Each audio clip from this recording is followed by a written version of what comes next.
Hello, everybody. Welcome to this week's episode of the Site Crusader. I'm your host, The Expendable. For those of you who are tuning in for the first time or have never, or rarely watch, please like, subscribe, and ding the bell. That helps me grow and, keeps me motivated to, trying to help people. And that's what this show's all about, is trying to, bring some awareness to those that are struggling with some things in the psychiatric world. People with mental health issues that don't know what to do or don't know what the signs are, what they're looking for. And, we're not going to diagnose you here. We're just going to throw some information at you and, we'll see what we come up with. Like always, the comment section is a safe space. I will not put up with any kind of name calling or bullying in there. I will delete your ass real fast. But we try to make this positive and educational. And hopefully I can help somebody here and there. I'm not trying to get rich off of this. I just want to help. So today we're going to talk about something that's kind of important to me, something that sits kind of dear on my heart because I've seen this in my own life over and over and over again. It's when kids are going through changes that are out of their control, like going through a divorce or going through a lot of moving around and just doing a lot of different things that normal kids aren't doing. You have these stable family structures where the husband and wife and the kid, they lived in the same house for 20 years and everybody does their thing, and the kid's in a stable school for a long time and the parents have stable jobs and stable relationship. That's not reality for everybody. There are a lot of what I would call broken homes out there. Kids who are a little more isolated or too independent. Because situations happen, things happen. So that's what we're going to talk about today. Is what do kids go through when they encounter these things in their lives that are out of their control? They can't do anything about it. It's something that, maybe it's the parents' fault or the school's fault or whatnot. And we're going to talk about that. So let's talk first about constantly relocating kids. That's something I see a lot of. And I know there's a lot of military people out there who you have to do it. There's no way around it.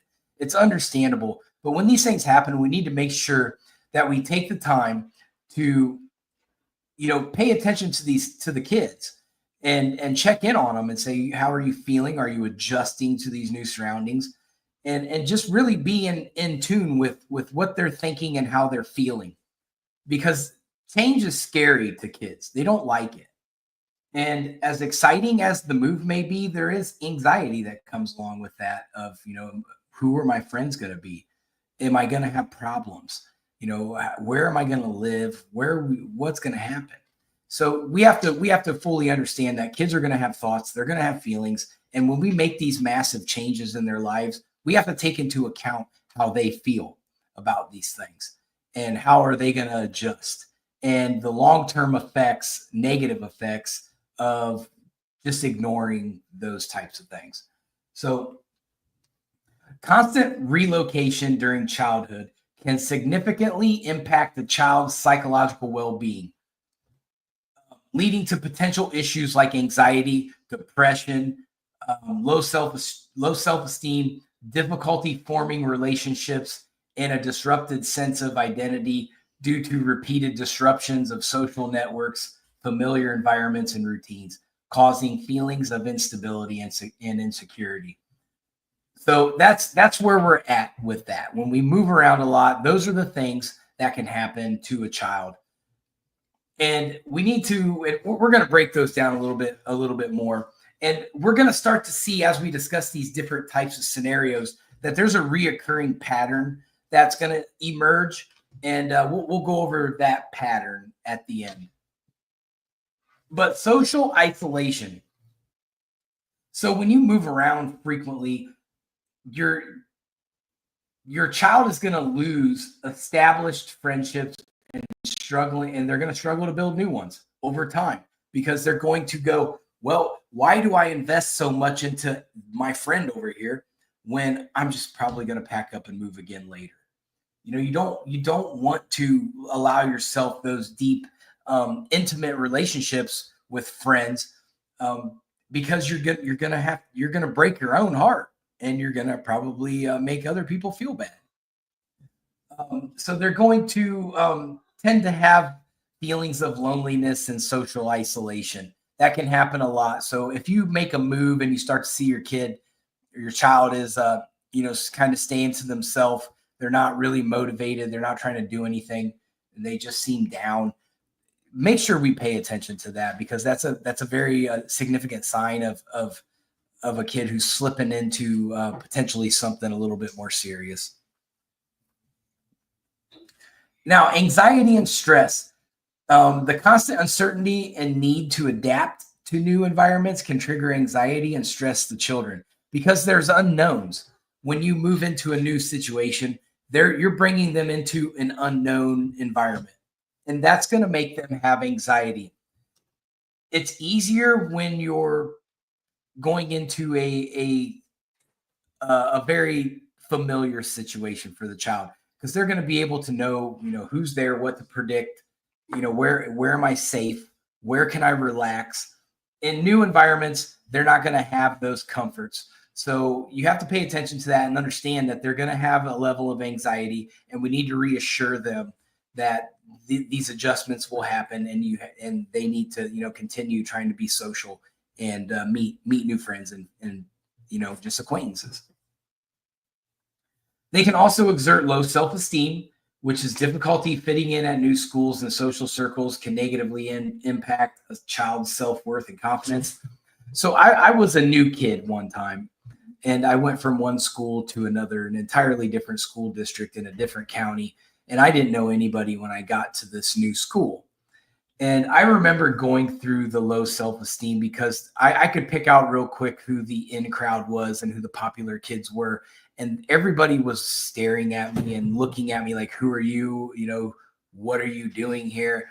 And who is your family? Are you related to anybody? And I didn't have any family, or I didn't know anybody in the school district.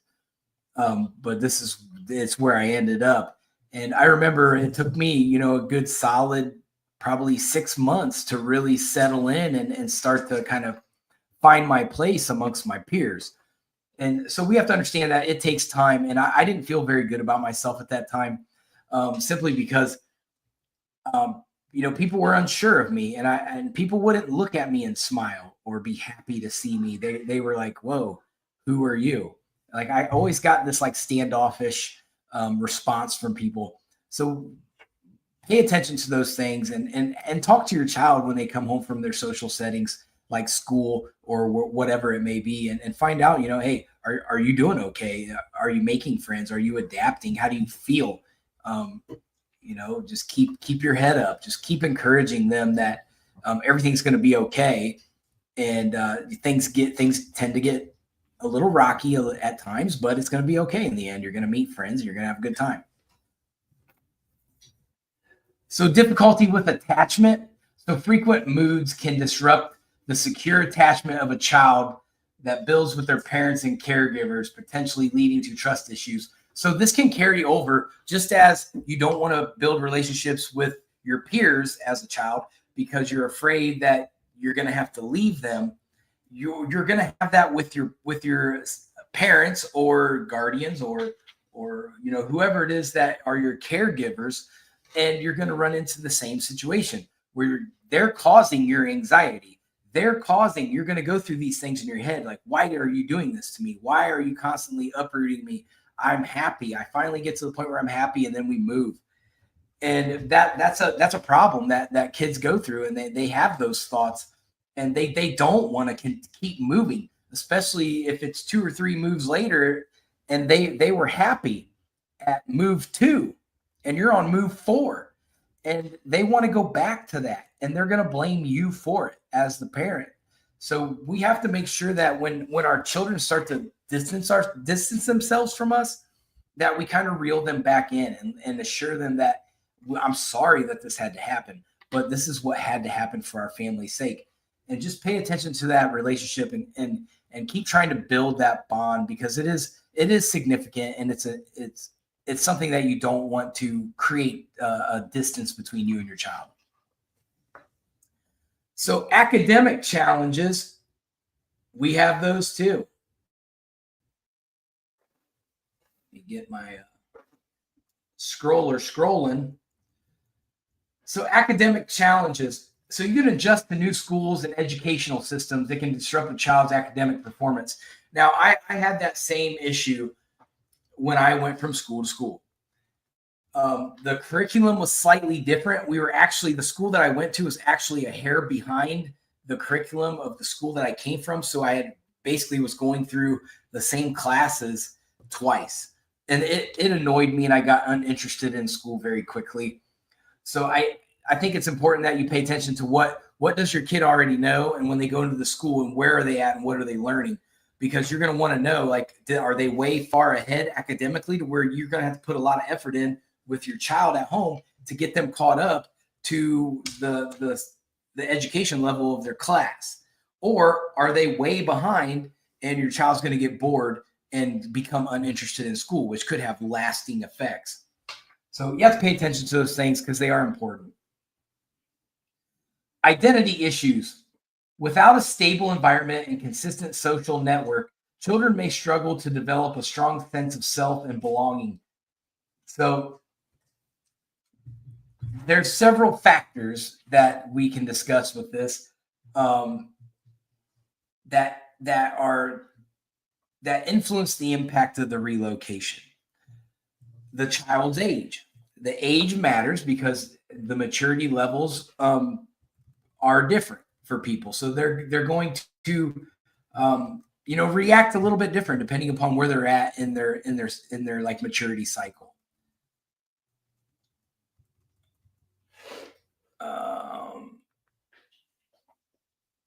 Younger children, they may be more vulnerable to the stress of moving due to their dependence on familiar routines and surroundings.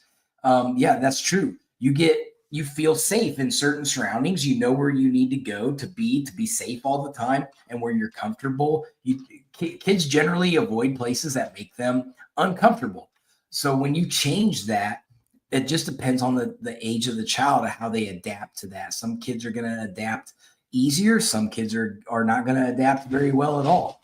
So you have to pay attention to it. Another one is family dynamics. A supportive family unit can help children cope with relocation more effectively. So if you're a mother and father unit in the house, work together to make sure that your child is adjusting well.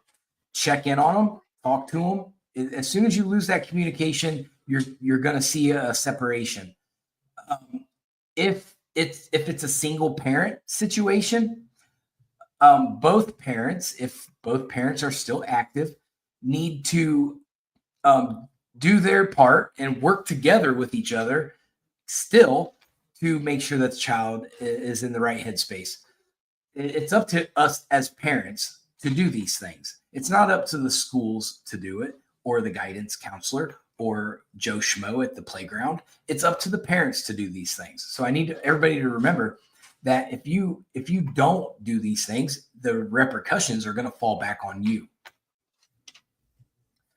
So reason for moving. Moves related to positive life changes may have less negative impact than those caused by stressful situations. So if you're moving, your whole family's uprooting and moving because of dad got a job opportunity, that's going to be easier to deal with than if the parents are getting a divorce and one kid's got to go live with one of the other parents and the other one's going to move out. That's going to be a stressful situation. It's going to be harder for a child to adapt. So we have to understand that we need to look at what circumstances are we moving. How is the dynamic of the family? Is the family dynamic breaking, or is the family dynamic still strong? Either way, you have to make an adaptation and adjust to the child's needs appropriately.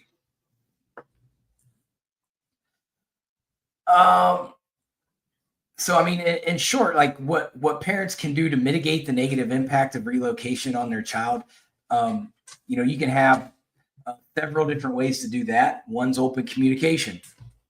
So, talk openly with your child about the move, address their concerns and feelings. Let them have an open forum. Let them talk it out, and then ask questions. Let them continue to talk it out. Open communication goes a long ways in any kinds of relationship.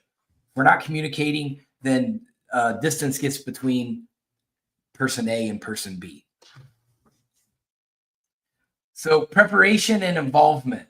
So involve your child in the moving process as much as possible. Allow them to help with packing and exploring the new area. That's an excellent idea. Allow them to, be part of the transition as opposed to just being drug along the transition. That's going to make a big difference. The next one is maintain stability. So try to maintain familiar routines and keep some personal belongings from their old home. That's going to help. They're going to look at things that's going to remind them of the happy times that they have. Now, let's get out of just the moving part and let's go into more damaging things for the child, the more traumatic events, like divorce. Divorce is a big thing. It's common, although I don't think it should be. I'm not an advocate for divorce. I think that families should do everything in their power to get these situations manageable and under control. I understand that things happen. People drift apart. They don't agree on anything anymore. Things happen. It's totally understandable. You're not going to stop divorces. They're going to happen. And, if two people just don't want to be on the same page anymore, a divorce is going to happen. But we have to understand that the traumatic response of a divorce in a divorce with children is going to come from the children. They're going to suffer the most. And we often forget that when we as parents go through divorces. We look at it as a selfish act, or we don't look at it, but that's what it is. I'm not happy. He's not happy. She's not happy. But at the end, you're going to gain happiness.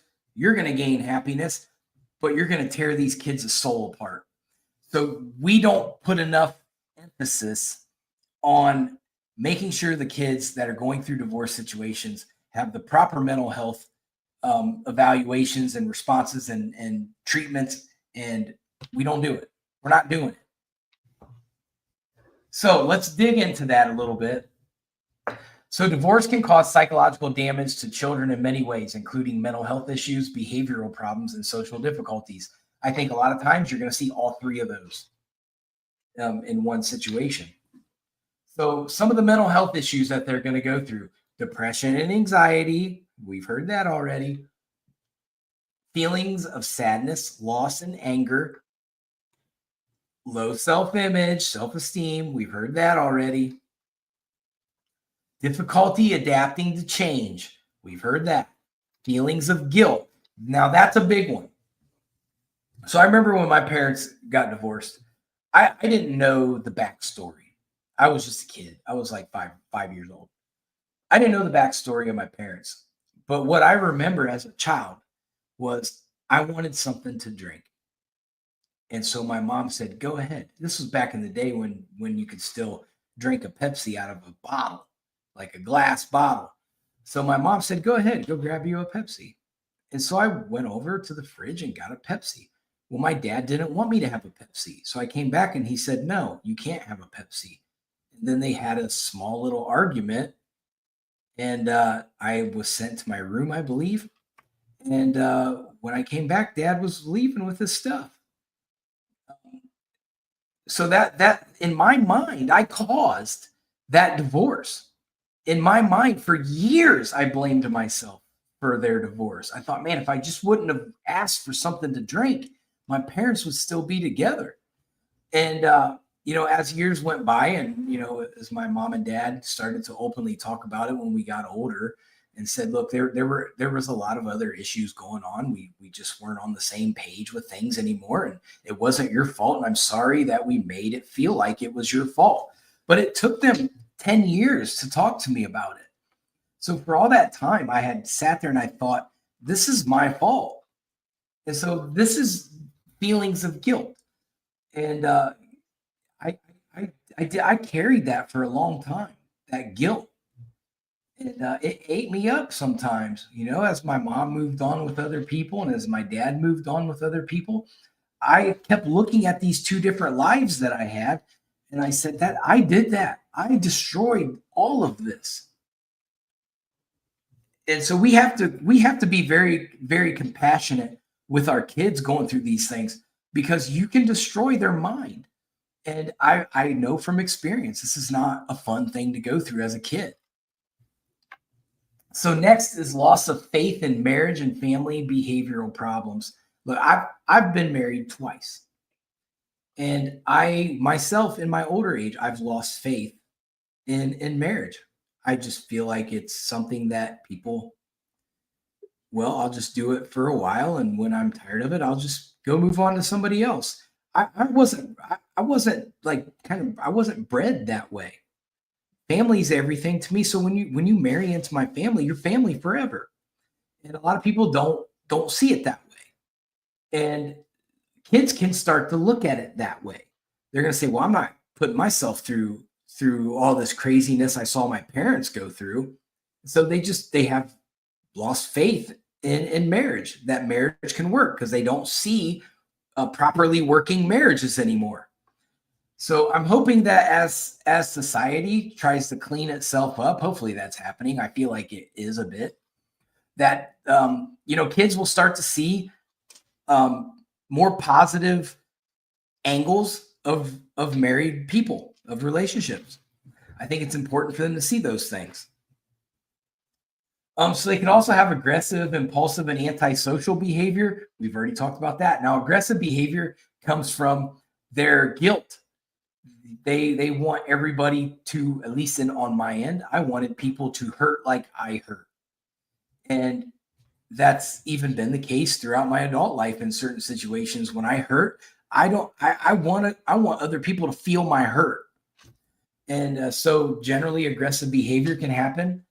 And the worst thing you can do is let that antisocial behavior sit in, because what's going to happen is they're gonna mentally slip into a condition that's they're going to start hearing things. They're going to start letting their mind is going to play tricks on them. Their mind is going to fester in these negative thoughts, and you're going to develop these behavioral issues that are going to turn into aggression. So we have to really, when you start to see that antisocial behavior, that is when you have to step up your game, parents. It's important. That is your key. Now, disruptive behaviors such as conduct, and they can develop substance abuse problems. I had that too. I was a raging drunk in high school, um, just because, yeah, that's how I wanted to deal with my issues. Just drink them away. I don't have to feel it anymore. Now I've been sober now since 2005, 20 years. Um, I taste tests like some wines every once in a while, but I have not been inebriated in 20 years. So that's a big thing for me. And I recommend that, if your child starts exerting substance abuse behaviors, that you get them treatment right away. It's something that can get out of control really fast.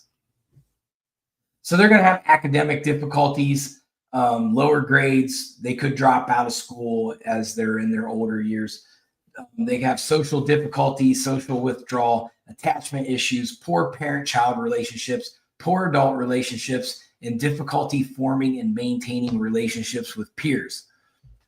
These are all things that we've already talked about in the moving around of children. So a lot of these symptoms are relatively the same. So that's what we were talking about. We're going to start to see this pattern develop.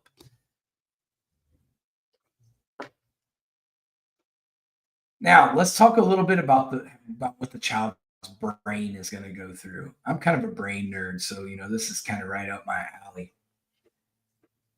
Um, so the stress of separation can permanently alter brain development. you're going to damage certain parts of your brain if you exert so much stress. And they're saying it can permanently alter your development. So that's something to be aware of. The amygdala, which processes threat and emotion, it increases in size and alters its connections with other brain areas. So this is where we talk about, and I know this is kind of a unspoken thing in the psychiatric world, but your brain is going to make adjustments when you are going through trauma to protect itself. Now, protect itself means one of several things to the brain. It's going to protect itself from itself. It's going to protect itself from you. It's going to reroute things to block out hurt, to block out this, to block out that. It's going to change the dynamic of how your brain is firing, how your receptors fire. It's almost like having a misfire in a car. But your brain's going to do it to try to protect itself. So that's something that we need to, pay attention to. If you have to get to that point where just general counseling is not working and you have to go to see an actual psychiatrist, this is something that, you may learn that is happening with your child. So you're going to have regressions, irritability, demandingness, non-compliance, confusion, and fear. So just pay attention.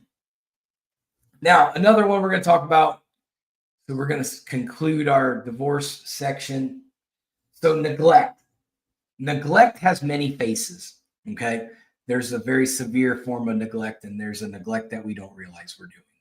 So there's a broad spectrum of neglect. So how they define it in the Mayo Clinic is child neglect is a failure to provide adequate food, clothing, shelter, clean living conditions, affection, supervision, education, or dental or medical care. So that covers a lot of different things. So I say it's a broad spectrum, and it doesn't have to fit all of those. It can fit some of them, or one of them, or all of them. It doesn't matter. So neglect signs and symptoms. So you could develop poor growth. If you're not being nourished correctly, you're being neglected, you're going to be undersized. You're probably going to stop your growth. You could have excessive weight. If you're just left at home all the time with full coverage, you could turn into an overeater. You could end up with medical conditions that are not being adequately addressed.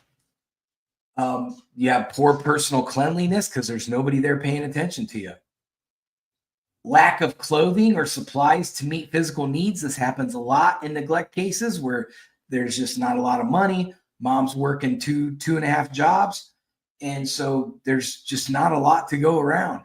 And that is a form of neglect, even though there's an effort being made, or you're just left on your own while your parents are out doing whatever.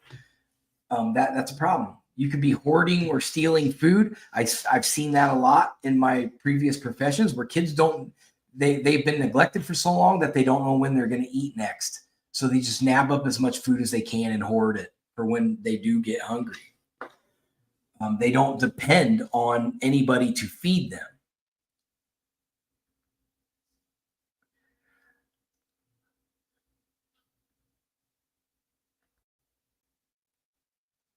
So you're going to have a poor record or school attendance. Generally neglected kids just find ways to not go to school. They have lack of appropriate attention or medical, dental, or psychological problems, or lack of necessary follow-up care. That can happen. So that's kind of some of the things that the kids are going to go through. Now, let's talk about what the parents' behavior is going to look like if you're neglecting your child. Sometimes a parent's demeanor or behavior sends red flags about child abuse, neglect. Warning signs include a parent that shows little concern for the child. If you're so self-consumed in your own life that you just say, hey, just shut up and go take your Xbox and just play your game. That's neglect. Um, appears unable to recognize physical or emotional distress of the child. So if your child's going through something and you're not paying attention to it, or you're just refusing to look at it, that's neglect. Like I said, the spectrum's broad. There's some very big cases and there's some not so serious. They're all serious for the most part. You could blame the child for your problems. I've seen that a lot. You hear parents say, "Well, I wish you were never born. You screwed my whole life up." Um,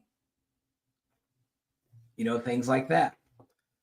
Consistency. They can consistently belittle or berate the child. Describe the child with negative terms such as "you're worthless" or "evil." Those negative words are not going to help your kid. That it's going to drag them down. It's going to push them further into anxiety and depression. So that's something that we need to avoid. Avoid negative wording.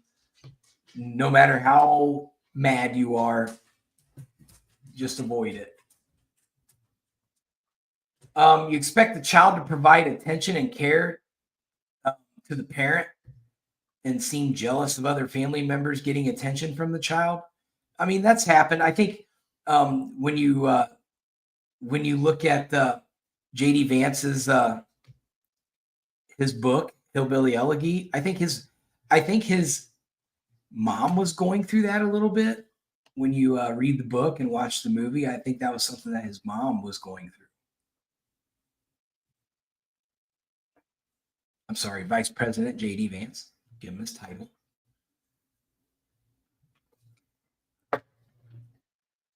They use harsh physical discipline. So if you see parents that over discipline their kids, that's abuse and neglect. Demand an inappropriate level of physical or academic performance, where it's just that you're just saying, "Hey, wake up and get straight A's," when they've been a CD student the whole year. That's not going to be realistic for somebody who's going through trauma. It's an issue. It's unrealistic. You severely limit the child's contact with others. I went through that in my last relationship where I was this kid's everything. I raised the kid from the time he was about 6 months, and then cold turkey gone.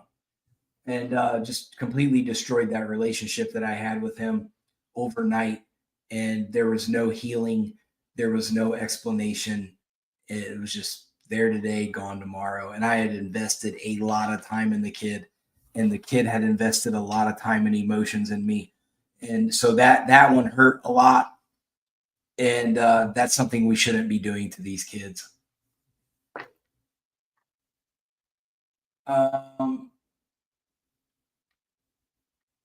and the problem wasn't even the kids. It was, we were going through a separation, and she wanted to cut it all off. I was like, yeah, I mean, I couldn't do anything about it. I didn't have any legal right to the child.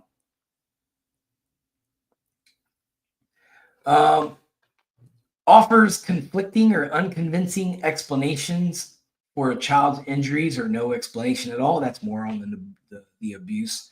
Probably neglect if the kid's getting hurt elsewhere and you're not doing anything about it. Repeatedly bring the child for medical evaluations or request medical tests such as x-rays and lab tests for concerns not seen during the healthcare provider's examination. It's where you kind of something, but you're not really doing much about it, or you're trying to do too much about it. Okay, so that kind of covers that. Now let's talk about how these kids act out. So children who frequently act out can experience a range of psychological effects, including low self-esteem, feelings of powerlessness, difficulty managing emotions, social isolation, anxiety, and depression. The pattern is still there. Acting out, same scenario. They have depression. All time stems from underlying issues like frustration, stress, or lack of coping mechanisms to deal with difficult situations. It could also be a sign of a deeper mental health concern like ADHD, which is pretty common amongst kids now. Trauma or underlying learning disability.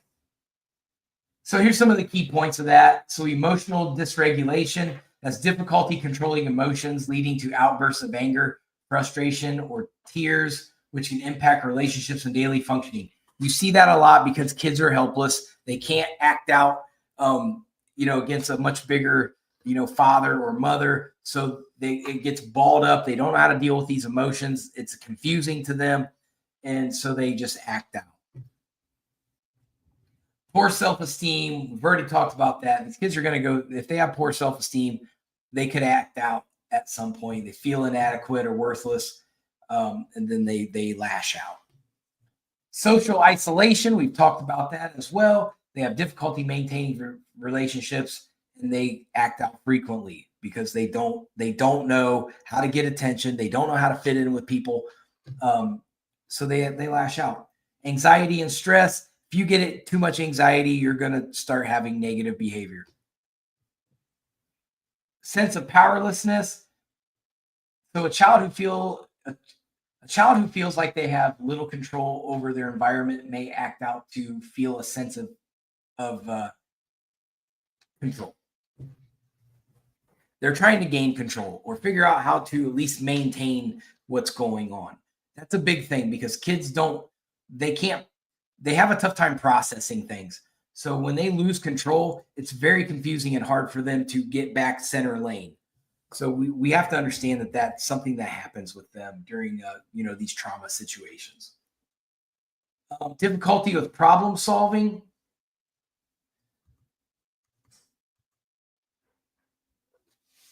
So they may not have developed a healthy coping mechanism to address challenges, resorting to acting out instead. They're just they're not figuring things out. They're having a tough time making 1 + 1 = 2. And they don't have the parent figure around that's holding their hand, helping them go through these things. So they're trying to do it on their own. So they generally will problem solve wrong. Impact on academic performance. When they act out, you're going to see it in the schools almost every time. Trauma or abuse. So there's that again.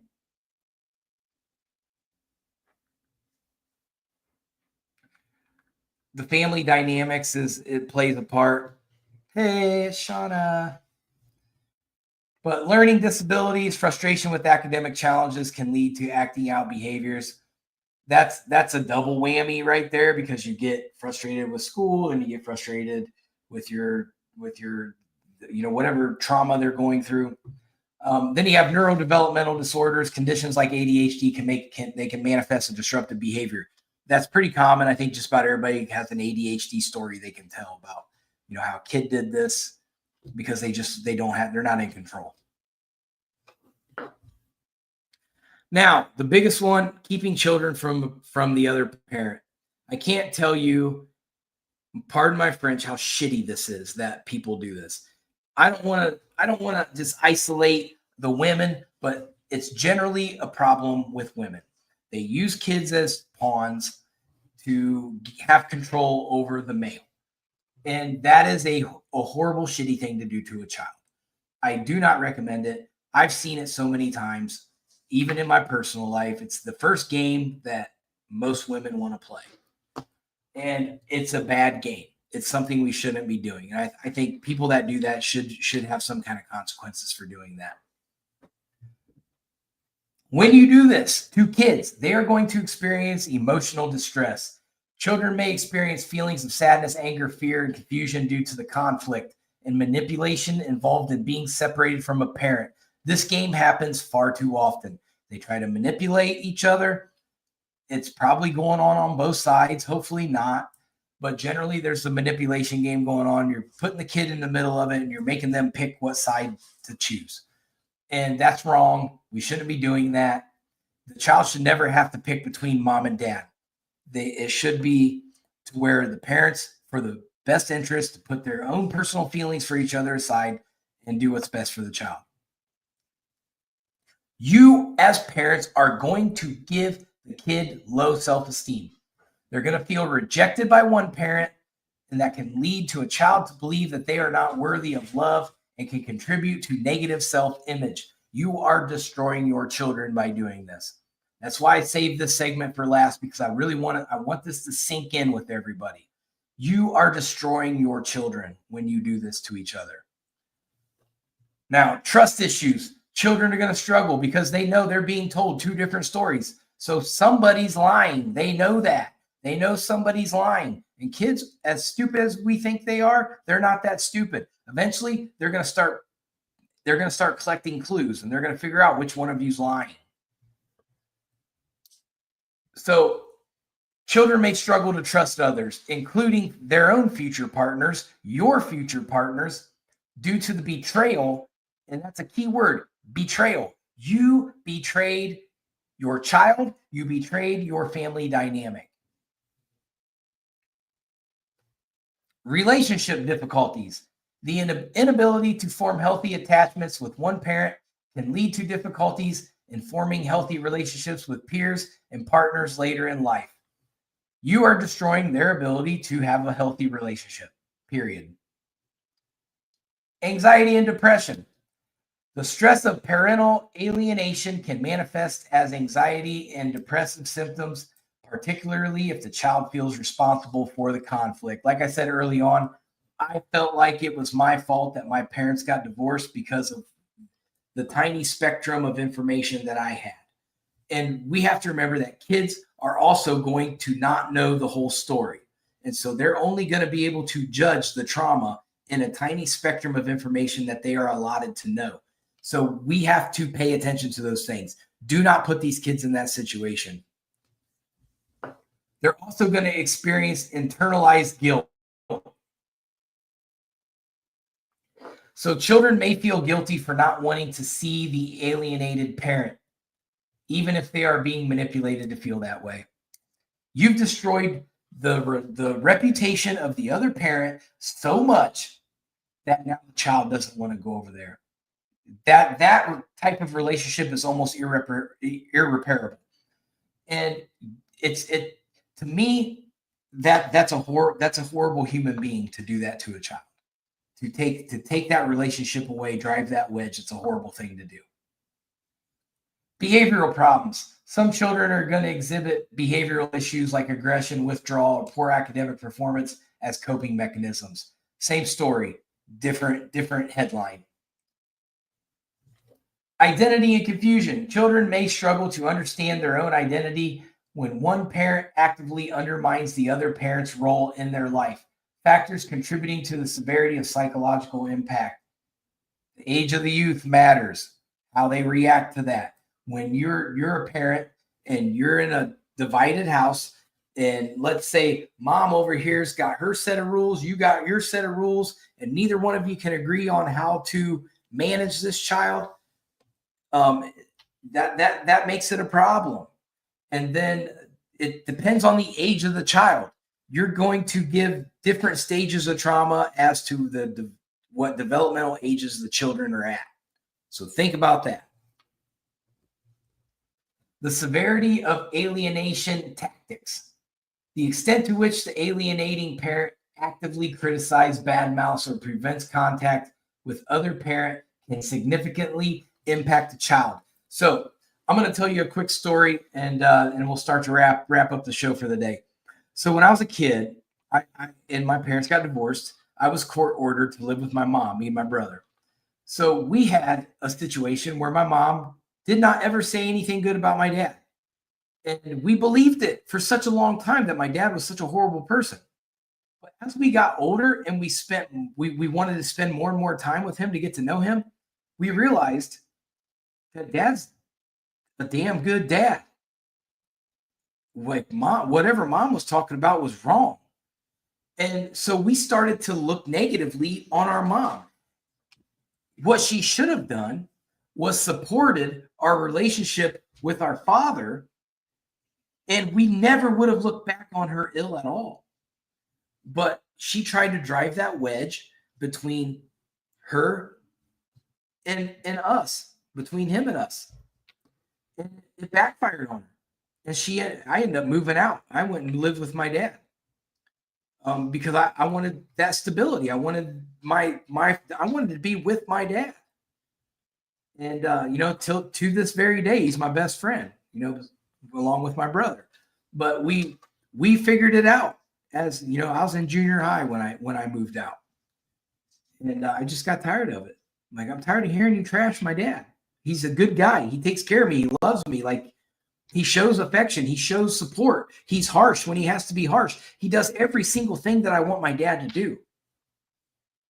And you know, driving a wedge between your kids and and the other parent, it's not going to work the way you think it's going to work. It's actually going to be counterproductive. So just don't do it at all. Be supportive. So that's pretty much going to be the end of my show for the day. I hope I know this was a little bit more of a serious lecturing, and I don't mean to lecture you guys, but this is something that's it's dear to my heart. I've lived this life. I've lived these traumas. I know how it feels, and I want these trends to end. I don't want to keep seeing kids growing up in broken homes and in situations where the parents are trashing each other, and you know, there's divorces all over the place. We need to fix these things. We need to come together as human beings, as adults, and fix these things for the betterment of the children. It's really that simple.